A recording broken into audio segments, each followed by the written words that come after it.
Good evening and welcome to the 8th installment of my reading of S. Morgenstern's The Princess Bride. Tonight we're beginning with Chapter 3, The Courtship. 4 of them met in the great council room of the castle. Prince Humperdinck, his confidant, Count Rugen, his father, aging King Lotharon, and Queen Bella, his evil stepmother. Queen Bella was shaped like a gumdrop and colored like a raspberry. She was easily the most beloved person in the kingdom, and she had been married to the king long before he began mumbling. Prince Humperdinck was but a child then, and since the only stepmothers he knew were the evil ones from stories, he always called Bella that, or ES for short. "All right," the prince began when they were all assembled. "Who do I marry? Let's pick a bride and get it done." Aging King Lotharon said, "I've been thinking it's really getting to be about time for Humperdinck to pick a bride." He didn't actually so much say that as mumble it. "I've been mumble, humpa-mumble, unga-mumble." Queen Bella was the only one who bothered ferreting out his meanings anymore. "You couldn't be righter, dear," she said, and she patted his royal robes. "What did he say?" "He said whoever we decided on would be getting a thunderously handsome prince for a lifetime companion." "Well, tell him he's looking quite well himself," the prince returned. "We've only just changed miracle men," the queen said. "That accounts for the improvement." "You mean he fired Miracle Max?" Prince Humperdinck said. "I thought he was the only one left." "No, we found another one up in the mountains, and he's quite extraordinary.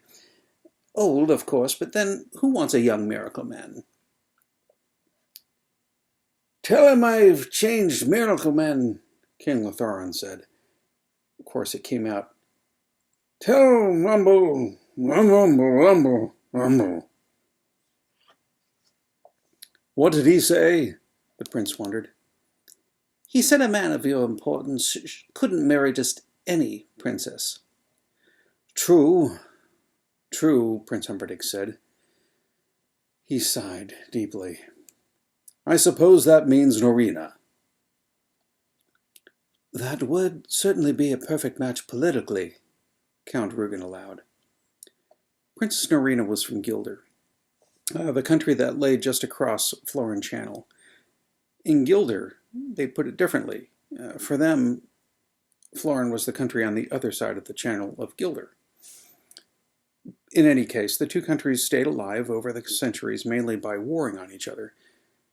There had been the Olive War, the tuna fish discrepancy, which almost bankrupted both nations, the Roman Rift, which did them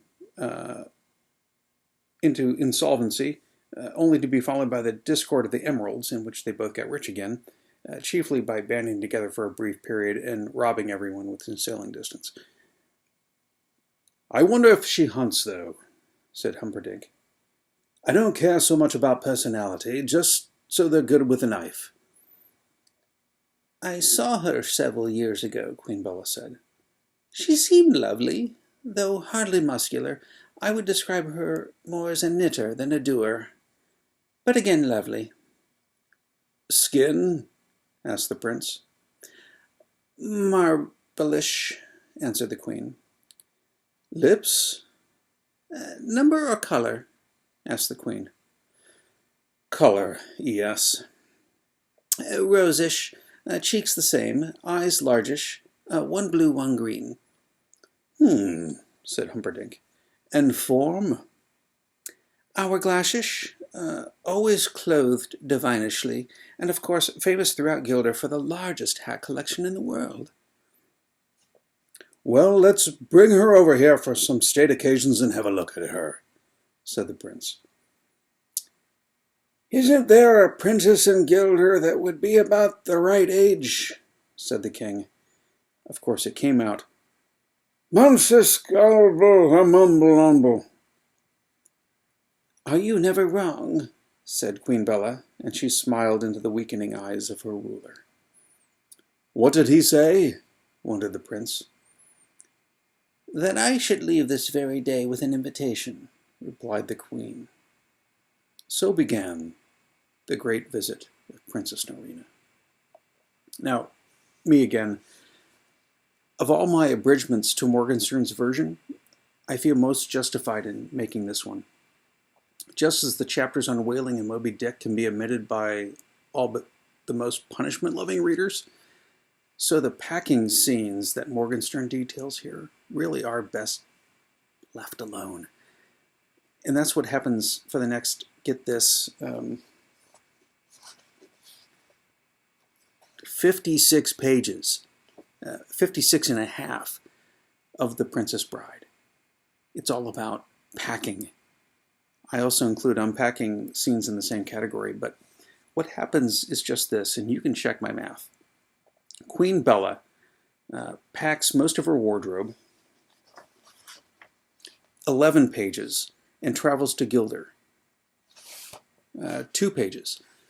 In Gilder, she unpacks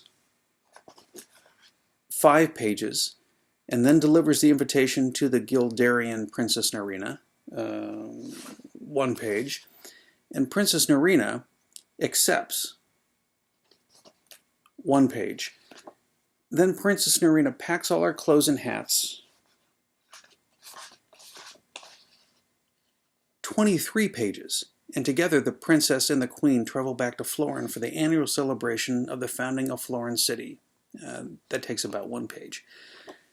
They reach King Lotharan's castle, where Princess Narina is shown her quarters, and that's about a half a page, and unpacks all the same clothes and hats we've just seen her pack 1.5 pages before, and that takes about 12 pages. It's a baffling passage. I called Professor Bongiorno of George Mason University during the current quarantine as the head of their Florentine department. He's not too busy these days. And he said that this was the most deliciously satiric chapter in the entire book. Morgenstern's point apparently simply being to show that although Florin considered itself vastly more civilized than Gilder, Gilder was, in fact, the far more sophisticated country, as indicated by the superiority in number and quality of the ladies' clothes. I'm not about to argue with a full professor, but if you really have an unbreakable case of insomnia, do yourself a favor and start reading Chapter 3 of Morgenstern's uncut version. Anyway, things pick back up a bit once the prince and princess meet and spend the day together. Narina did have, as advertised, marbled skin, rosish lips and cheeks, largest eyes, one blue, one green, hourglassish form, and easily the most extraordinary collection of hats ever assembled. Wide-brimmed and narrow, some tall, some not, some fancy, some colorful, some plaid, some plain. She doted on changing hats at every opportunity, and when she met the prince, she was wearing one hat. When he asked her for a stroll, she excused herself, shortly to return wearing another, equally flattering. Things went on like this throughout the day, but it seems to me a bit too much court etiquette for more modern readers, so it's not until the evening meal that I return to Morgenstern's original text. And we'll talk about that meal tomorrow night. Thanks for reading with me.